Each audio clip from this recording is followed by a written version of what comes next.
Nous sommes ensemble aujourd'hui pour vous faire découvrir Balloflurin et sa Bifactory, issue des Pyrénées, de Cauterets, comme on peut le voir à l'image, un joli rucher de nos abeilles pyrénéennes. Donc on va découvrir nos méthodes de fabrication, notre méthode d'apiculture, nos collaborateurs, l'usine Bigane, lieu de vie, écolieu, musée de Maubourguet, là où sont fabriquées toutes nos préparations que vous retrouvez sur le stand C30. Donc évidemment chez Balloflurin nous sommes avant tout des apiculteurs depuis les années 1970.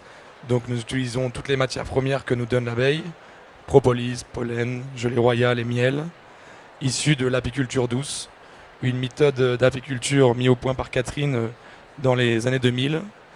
Elle est apicultrice depuis très longtemps, Catherine Fleurin, la fondatrice, et elle a voulu asseoir un cahier des charges pour le bien-être de l'abeille via le cahier des charges d'apiculture douce. Donc on va le voir en images ensemble. L'apiculture douce, ça signifie quoi? Ça signifie d'approcher les abeilles de manière intime, de communiquer avec elles. Elle a la chance de pouvoir communiquer avec elles depuis très longtemps, avec les abeilles bien sûr. Le travail manuel est privilégié pour la désoperculation des rayons de cire, comme on peut le voir là. On a un excellent miel de bruyère que vous pouvez venir goûter sur notre stand labellisé Déméter. C'est une première d'ailleurs. On voit encore une fois le rucher sédentaire du Camp Basque. Si un jour vous vous promenez dans les Pyrénées, vous pouvez découvrir nos ruchers enneigés. Nous préférons laisser nos abeilles de manière sédentaire pour ne pas générer de stress. C'est très important pour elles d'être dans le même environnement. Et on préfère leur reconstruire une nature favorable autour de la ruche pour qu'elles aient à manger toute l'année. Et comme ça limite les déplacements et bien sûr notre empreinte carbone. L'apiculture douce, ça signifie aussi aller au rucher au maximum sans protection, sans fumée, en pleine conscience, sans parfum bien sûr, c'est hyper important. Les abeilles sont très sensibles à cela. Donc on peut voir des personnes qui ne sont même pas apiculteurs, parce que là vous voyez Marina qui est responsable de la communication chez nous, mais qui bien sûr pratique de l'apiculture douce, car tout le monde chez Balloflurin en pratique un petit peu à ses heures perdues. Donc on peut le voir, elle n'a pas de protection, il n'y a pas de stress. Les abeilles, si on leur demande gentiment si on peut les visiter, elles l'acceptent. Et lorsqu'elles ne l'acceptent pas, c'est à nous de revenir le lendemain. C'est communiquer avec elles. Et Patrice, lui, en haut à droite, c'est un apiculteur doux depuis très longtemps. Il communique aussi, comme Catherine, avec les abeilles, avec le cœur, avec la pensée et avec la voix. Donc ça aussi, c'est l'apiculture douce, c'est approcher les abeilles sans protection et sans fumée. Pour que les abeilles aient à manger toute l'année, ce que l'on fait chez Balloflurin, dans notre petite bourgade des Pyrénées, à Maubourguet, eh bien on rachète des terres. C'est une partie, les Hautes-Pyrénées, là où il y avait beaucoup de monoculture. Et donc chez Balloflurin, si on gagne de l'argent, ça ne vient pas dans nos poches, mais c'est plutôt pour le redistribuer aux abeilles en leur achetant des terres, des beaux terrains, et en reconstruisant une nature favorable pour elles. Donc on a Daniel et son équipe d'herboristes spécialisés qui pensent toute la nourriture des abeilles sur une année. Et donc elles recréent tout ce qu'il faut pour elles, un environnement très, très sympa où elles ont à butiner des plantes mellifères toute l'année, de la propolis qu'elles peuvent fabriquer très facilement. Donc on a nos jardins en permaculture et électroculture. L'électroculture, c'est très pointu. On a un tore, une œuvre d'art magnifique au milieu du jardin qui capte les ions du soleil et qui le redistribue partout dans notre jardin. Et donc on a plusieurs techniques pour faire croître nos plantes et les récolter, parce que grâce à Daniel et son équipe, on devient quasiment autonome en plantes. Donc on est autonome en matière apicole, en plantes, et on va voir bientôt que notre laboratoire il se trouve également sur le site. Là on voit quelques-uns de nos salariés et amis en train de justement planter des arbres, encore une fois, sur des terres qu'on a rachetées pas loin de notre site de fabrication.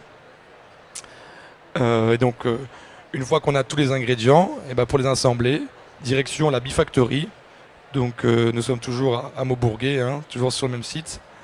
Donc on peut voir, ça c'est l'entrée de notre lieu de vie, accueilli par une belle abeille en propolis. C'est un artiste bordelais qui est venu nous la peindre de nuit sur un chariot élévateur. Voilà, et qui nous a fait une belle abeille dessinée en propolis. Il nous a aussi fait les bâches que vous verrez sur le stand C30 qui sont magnifiques. Tout est fait à la main, tout est bien pensé, c'est très très très beau visuellement. C'est des belles œuvres d'art. Donc voilà la Bifactory, hein, c'est une ampoulerie, une savonnerie, un bâtiment de conditionnement, un laboratoire d'extraction de la propolis, un laboratoire pour tous nos cosmétiques, un micro-laboratoire pour faire nos essais sur les cosmétiques, bien sûr des bureaux pour l'administration des ventes, une maison des écureuils qui nous permet de nous retrouver tous pour les réunions, pour les dîners, pour les barbecues du midi. Voilà, on est maintenant quand même une soixantaine sur ce site, donc c'est comme dans une ruche. Tout le monde se retrouve, tout le monde vit ensemble. C'est très agréable, franchement. Tout est ouvert au public. Vous pouvez tous venir partager notre lieu de vie. C'est ouvert à tout le monde. Faut nous prévenir un petit peu avant pour qu'on puisse vous accueillir très facilement. Mais c'est voilà, ouvert à tout le monde. Il n'y a que des belles personnes qui y travaillent. Le laboratoire, la fabrication. Donc voilà, une fois qu'on a récolté les matières premières avec les abeilles, elles nous en donnent un tout petit peu, hein. On leur en laisse beaucoup. C'est hyper important de laisser beaucoup de matière apicole aux abeilles pour l'hiver, notamment du miel. Faut pas oublier qu'elles se nourrissent de miel, les abeilles, hein. Les apiculteurs ont tendance peut-être des fois à en prendre un petit peu trop et pas en laisser assez. Donc c'est important d'en laisser aux abeilles. La propolis, voilà la propolis que l'on fait lorsqu'on la sort de nos ruches. On la trie manuellement, on enlève tous les petits débris pour garder une matière pure, noble, et ensuite on fait nos extractions dessus. Une extraction alcoolique à la main. On voit David là en train de brasser manuellement dans un tonneau en chêne, dans un fût en chêne. La propolis avec du cognac, on utilise du cognac nous.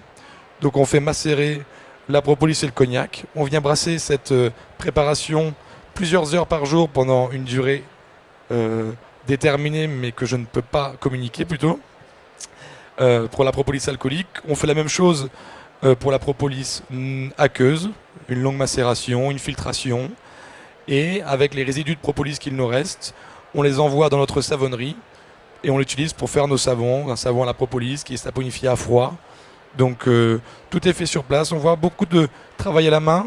On préfère beaucoup agir avec la main de l'homme qu'avec des machines parce que pour nous c'est hyper important. La main de l'homme, ils mettent de l'intention, de l'amour dans nos produits et ça se ressent quand on les utilise. C'est très important.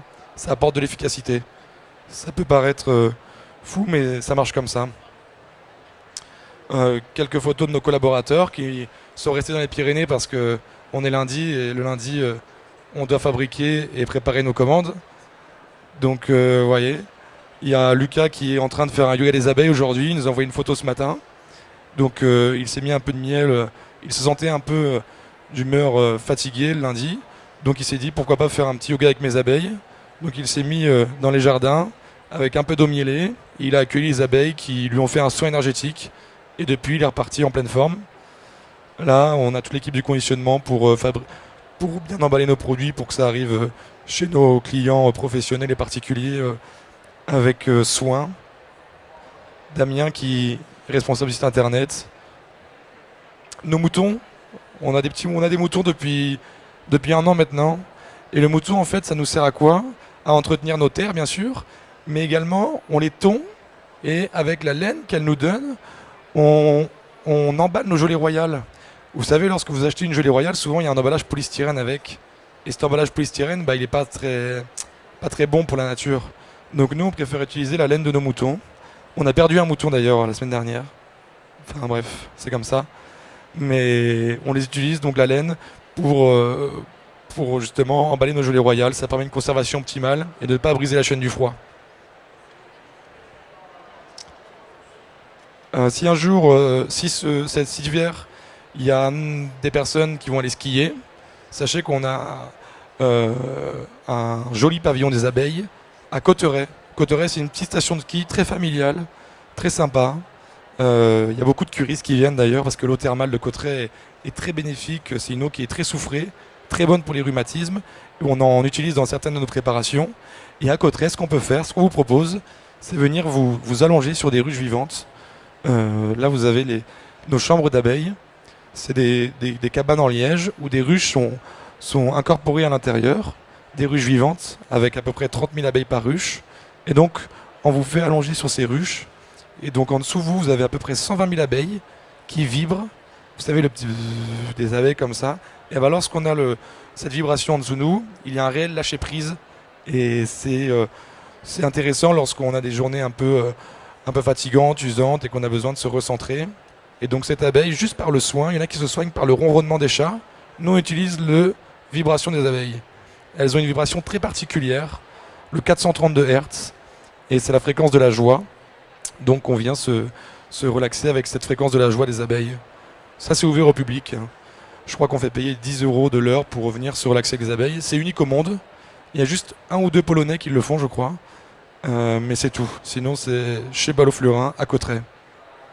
Donc je vous invite à venir vous relaxer sur les ruches quand vous avez l'occasion.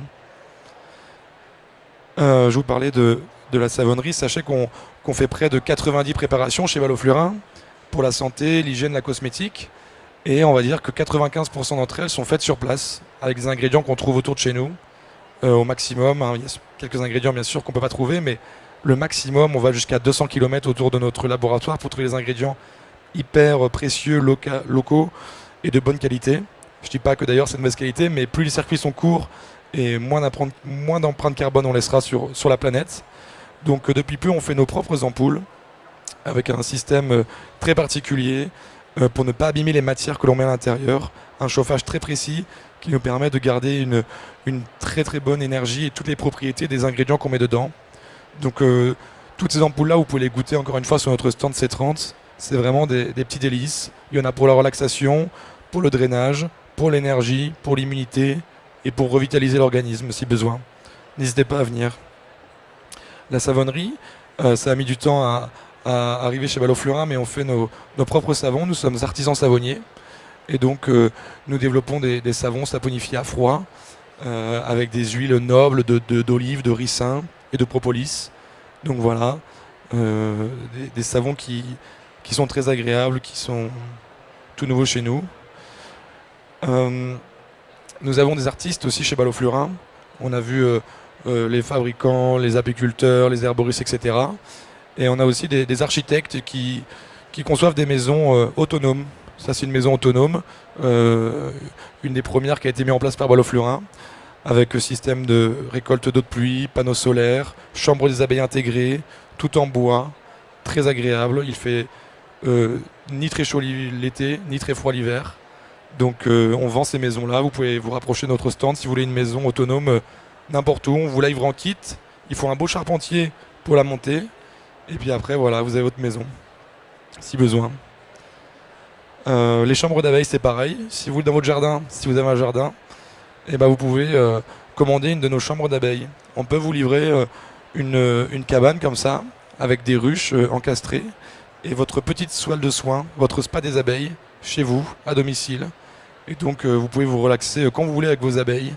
On vous livre avec des ruches peuplées, et vous avez juste à vous installer et profiter de l'instant présent. Voilà, ça aussi ça fait partie du catalogue Ballot-Flurin. Le yoga des abeilles, on va revenir dessus rapidement. Je ne sais pas si vous êtes déjà rentré en contact avec les abeilles, mais nous, ce qu'on vous propose, c'est via une initiation à l'apiculture douce, de rentrer en contact avec les abeilles, d'apprendre à communiquer avec elles, de vaincre des phobies, si phobie il y a, de vaincre du stress, de repartir des fois victorieusement avec une piqûre d'abeille, parce que la piqûre d'abeille, ce n'est pas une agression de l'abeille, mais c'est un soin. Il faut bien le comprendre.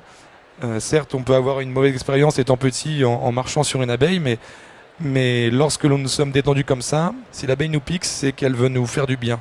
Elle a senti quelque chose en nous qui était ou bien tendu, ou bien un point de chaleur qu'elle avait besoin de soigner. Et donc elle nous a apporté un soin. Donc c'est hyper bon de recevoir des piqûres d'abeilles, à petite dose bien sûr. Mais même lorsqu'elle ne nous pique pas, lorsqu'elle passe sur le dos de Charlotte, là, en fait, il y a le dard qui rentre en contact avec la peau et sans qu'elles piquent, elles lâchent des microdoses de venin. Et ces microdoses-là, c'est hyper bénéfique pour l'organisme aussi. La microdose de venin, c'est déjà on n'a pas la douleur de la piqûre, et d'autre part on a les bénéfices du venin d'abeille. Donc c'est grandiose. Et l'ultime épreuve, c'est de faire un bain avec les abeilles, avec Sophie. Épreuve, mais en fait c'est génial. C'est comme un jacuzzi sans les bulles.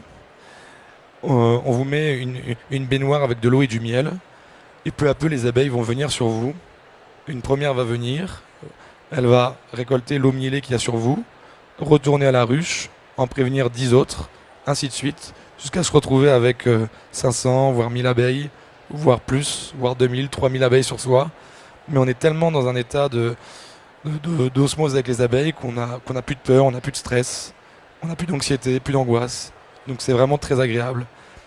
Et à la fin de ce stage, tous les participants peuvent, et sans s'en rendre compte, sans le penser au départ, peuvent ouvrir une ruche sans protection et manipuler des cadres, c'est-à-dire se retrouver face à 30 000 abeilles, alors qu'au départ, il n'était pas du tout en phase avec les abeilles, mais finalement, après ce stage-là, de relaxation, de se tenir aux arbres, de se reconnecter à la terre, et ben on s'aperçoit que les abeilles nous accueillent différemment. C'est sûr que là, si on y allait après une journée de salon aux ruches, et ben malheureusement, on se ferait beaucoup piquer. Parce qu'elles sentiraient justement beaucoup de stress, de fatigue, d'angoisse, de petits problèmes qu'on a aujourd'hui ou qu'on aura demain. Donc c'est important de se réancrer avant d'aller aux abeilles. C'est très important. Voilà. Après, je crois qu'on n'a plus de diapositives, mais je ne sais pas si vous avez des questions sur les abeilles, des petites interrogations sur le miel, la pollen, la propolis, la gelée royale. Une petite question sur les Pyrénées, sur Balloflurin. Je ne sais pas si personne n'a quelque chose à dire. Il est quelle heure? On peut continuer un peu? Il est 20? On va continuer un peu alors. On va parler de quoi? De quoi est-ce qu'on va parler? On va parler de la propolis. On va parler de la propolis. Mais je n'aurai pas accès ici. On va parler de la propolis quand même, c'est important.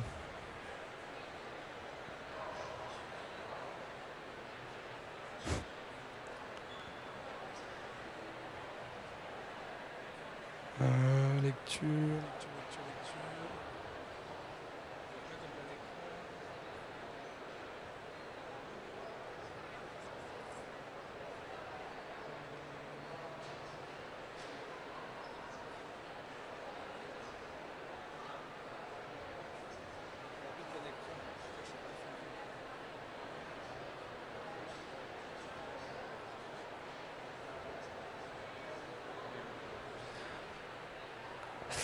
On n'a pas d'image de propolis, mais on va faire quand même avec. Parce que l'ingrédient qu'on utilise le plus chez Balloflurin, c'est de la propolis. La propolis, qu'est-ce que c'est? C'est le seul médicament que les abeilles ont pour se soigner depuis qu'elles sont présentes sur Terre, c'est-à-dire des dizaines de millions d'années. Et cette propolis, où est-ce qu'elles vont la chercher? Elles vont la chercher sur les bourgeons des arbres. Elles font de la gémothérapie. Je sais qu'ici, il y a des stands de gémothérapie. Nous, en fait, on fait confiance aux abeilles. On n'a pas besoin... Enfin, on préfère les laisser assembler les bourgeons pour nous et préparer, en fait, l'antibiotique dont on a besoin à l'instant T. Les abeilles, en tout cas pyrénéennes, nous, on vit quasiment tous, pour la plupart, dans les Pyrénées, elles sont confrontées au même virus que nous, lors de leur butinage, parce qu'elles vivent dans le même environnement que nous. Donc, il se peut qu'elles ramènent à la ruche des virus ou des bactéries auxquelles nous-mêmes, on est confrontés. Et dans la ruche, il y a des abeilles entre guillemets pharmaciennes qui doivent maintenir la ruche en bonne santé. Donc lorsqu'il y a une alerte de développement de virus ou de bactéries dans la ruche, ces abeilles pharmaciennes doivent sortir de la ruche, aller chercher les bourgeons, les résines de bourgeons. Elles assemblent différentes résines de bourgeons avec leur salive et un peu de cire pour venir soigner et arrêter la propagation du virus de la ruche. Donc elles viennent tapisser cette résine partout dans la ruche, ce qui permet une asepsie totale de la ruche d'ailleurs. Elles s'en servent pas que pour ça, elles s'en servent aussi pour embaumer les ennemis qui se seraient introduits dans la ruche, tels que des fois des mulots ou des escargots. Donc elles vont malheureusement tuer le mulot ou l'escargot, puis l'embaumer de propolis en faire une boule de propolis, ce qui va éviter tout développement bactérien ou fongique même. Il y a toujours également le pédiluve à l'entrée de la ruche, hein. Comme à la piscine. Lorsqu'on va à la piscine, on marche dans son petit pédiluve d'eau avec de la javel, je pense qu'il y a dedans, quelque chose qui désinfecte bien. Et ben, les abeilles, elles mettent une planche de propolis à l'entrée de la ruche, et lorsque les abeilles reviennent de butinage, elles rentrent en contact avec cette planche de propolis pour se désinfecter les pattes, et après elles peuvent rentrer dans la ruche. Comme ça, on est sûr qu'elles ne ramènent rien. Donc cette propolis, c'est vraiment leur antibiotique naturel qu'elles fabriquent. Un antiviral, un antibactérien, un antifongique, dont on a besoin à l'instant T, parce qu'elles fabriquent en fonction des virus qu'il y a dans l'air, donc auxquels on est confronté. Donc c'est hyper intéressant de consommer une propolis le plus local, la plus proche de chez soi. Si vous habitez Paris, pourquoi pas consommer une propolis, il n'y en a pas, parce qu'il n'y a pas trop d'arbres en fait à Paris. Mais dans les forêts autour, vous pouvez trouver de la propolis qui peut vous correspondre. Ou sinon vous prenez la nôtre, dans les Pyrénées, à quelques degrés près, on a le même climat. Donc propolis pyrénéenne. Voilà, nous on extrait la propolis comme on l'a vu avec David dans des cuves en chêne, là, par macération manuelle. On le fait à l'alcool pour les personnes qui tolèrent l'alcool. Ça donne une propolis très concentrée qu'on appelle noire chez Balloflurin. Ou alors on fait macérer cette même résine avec de l'eau salée. Ça donne une propolis qui est beaucoup plus douce, qui est aqueuse. Et donc on peut donner aux enfants en bas âge, animaux de compagnie, et femmes enceintes, et toutes les personnes qui ne voudraient pas d'alcool dans leur propolis. Elle s'applique aussi sur la peau. Très important. Donc voilà, on n'a pas différentes propolis, on a différentes méthodes d'extraction. Voilà, on n'a pas de propolis verte ni rouge. Ça, le miel, hein, le miel. La propolis c'est bien. On utilise aussi beaucoup, bien sûr, le miel. Hein. Le miel pour la peau, c'est génial. Pour la peau, pour nous, pour l'énergie, pour les plaies. On travaille avec le CHU de Toulouse, nous, pour la cicatrisation des plaies. Je ne sais pas si vous le saviez, mais mettre du miel sur une plaie ouverte, ça cicatrise la plaie. Si vous brûlez à la maison, si vous brûlez avec un fer à passer, un fer à lisser ou avec de l'eau bouillante, et que vous voulez soigner vite et qu'il y ait peu de traces sur la peau, vous mettez une cuillère de miel bio, de châtaignier, de thym, de lavande. Avec le miel, malheureusement, que vous trouvez en supermarché, ça ne marchera pas. Mais un bon miel bio, vous prenez une cuillère, vous appliquez sur la plaie directement et vous mettez un pansement par-dessus. Et ça va vous permettre de cicatriser la plaie en très peu de temps. En très peu de temps. Pareil pour les plaies ouvertes. Hein. Souvent des plaies en post-opératoire. Nous, au CHU, on l'utilise beaucoup en post-opératoire sur des plaies pour... par exemple, on avait un papier la dernière fois qui s'était fait une plaie par-ci circulaire. Et donc après ces points de suture à l'avant-bras, le docteur avait demandé de mettre du miel. Donc pour cicatriser ces points, on a mis du miel de châtaignier. Et les infirmières changeaient le pansement tous les 24 heures en remettant du miel, etc. Et ça lui laissait une plaie, une cicatrice infime et une bonne cicatrisation. Donc le miel, pensez-y, si vous vous blessez, plaie ouverte, miel. Le miel, c'est quoi? C'est en fait, quand on se réveille le matin, les abeilles elles sont levées un petit peu avant nous. Elles se lèvent très tôt, les abeilles. En tout cas, les éclaireuses. Elles doivent se réveiller très tôt pour aller chercher les meilleures sources de nectar pour la colonie. Parce que vous savez que les abeilles, elles ont un taf énorme, c'est de mettre en réserve du miel pour l'hiver, pour hiverner tranquillement et manger du miel. Donc les éclaireuses sortent de la ruche. L'été, il est environ entre 5h30 et 6h. Elles vont repérer les sources de nectar les plus odorantes, les plus parfumées, les plus proches de la ruche. Une fois qu'elles ont trouvé ça, elles reviennent à la ruche. Et là, en faisant une simple danse, déjà, c'est comme si on devait éteindre toutes les lumières du salon. Là, on se retrouvait dans l'obscurité la plus totale. Par une simple danse, elles vont réussir à indiquer la position exacte de la fleur à aller butiner à toute la ruche. Elles font une petite danse en 8, en frétillant l'abdomen. Et elles vont donner la position... elle va donner la position exacte à toute la colonie de l'endroit où il est butiné. Donc ça y est, tout le monde est au courant. Les ouvrières vont pouvoir sortir de la ruche, aller rejoindre la source de nectar. Et là, en fait, qu'est-ce que c'est ce nectar? Mais c'est de l'eau de pluie. C'est de l'eau de pluie qui est tombée au sol, que la fleur a bu et a fait remonter dans ses nectaires C'est pour ça qu'on appelle ça du nectar. Et ça donne un petit goût sucré et parfumé que l'abeille adore. Donc elle plonge sa trompe dans ce nectar, dans le nectar. Elle pompe ce jus sucré. Elle le met en réserve dans son jabot. C'est environ là le jabot, quoi. Et elle rentre à la ruche. Pendant ce temps de rentrer à la ruche, c'est quoi, 2 km? C'est quand même assez costaud pour une abeille, 2 km. Et bah elle va ajouter ses enzymes, ses sucs digestifs. Elle va commencer à transformer ce jus sucré. Il n'est pas encore totalement frais, mais elle commence déjà à ajouter des petites enzymes, quelque chose. On obtient quelque chose qui est un peu plus sympa. Elle arrive à la ruche. Et là, il y a des copines à elle qui l'attendent, l'abeille. Et qu'est-ce qui se passe? Et ben elles vont se passer ce jus sucré entre elles. Ce qu'on appelle la trophalaxie. Donc elles se passent ce jus sucré entre elles, une fois, 2 fois, 3 fois, pour que chacune ajoute des enzymes supplémentaires. Une fois qu'elles ont échangé 4-5 fois ce jus sucré, une dernière abeille va venir déverser le jus sucré dans une alvéole. Et là, elles doivent appeler une copine ventileuse pour faire baisser le taux d'humidité du jus sucré et obtenir du miel. Donc elle vient battre fort devant l'alvéole pour faire baisser le taux d'humidité. Et quand ça atteint 18-17% d'humidité, ça y est, on ferme l'alvéole avec une pastille de cire et on obtient du miel. Donc le miel, c'est de l'intelligence d'abeille. Hein. C'est bien sûr un peu de nectar et puis après les abeilles, leur sucre digestif, de l'intelligence tout simplement.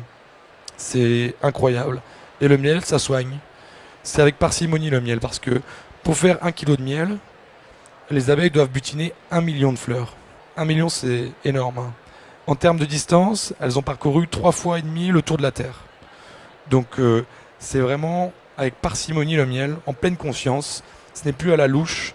Il y a encore 15 ans, Catherine et Philippe Ballot récoltaient beaucoup de miel. Maintenant, il y en a beaucoup moins. Donc si vous voulez du vrai, enfin quand vous consommez du vrai miel, pensez à tout le travail de l'abeille, à tout ce qu'elle a accompli pour nous et aux soins que ça va vous apporter, au bien-être que ça va vous apporter, quoi. C'est hyper précieux et ça va l'être de plus en plus parce qu'il y en a de moins en moins. Donc en pleine conscience, le miel est à petite dose, tout seul, pur le matin, une petite cuillère sous la langue, tilleul le soir si on veut s'apaiser, le matin plus châtaignier pour de l'énergie. Où on peut aller sur du tournesol qui est bon pour le cœur également, le rhododendron qui est un tonifiant. Donc ça c'est les fleurs qui sont autour de chez nous. Après vous avez des miels de thym, cicatrisants, etc. Mais on en trouve moins dans les Pyrénées. Donc voilà toutes les possibilités avec le miel. Et le miel sur la peau, bah, alors là c'est un régal pour les masques visage. C'est utilisé beaucoup en institut. Pour les cheveux aussi, hein, on a un shampoing avec 30% de miel dedans. Donc c'est très concentré. C'est le second ingrédient du shampoing. Et donc c'est super intéressant pour les cheveux, pour la peau, les plaies, la gorge.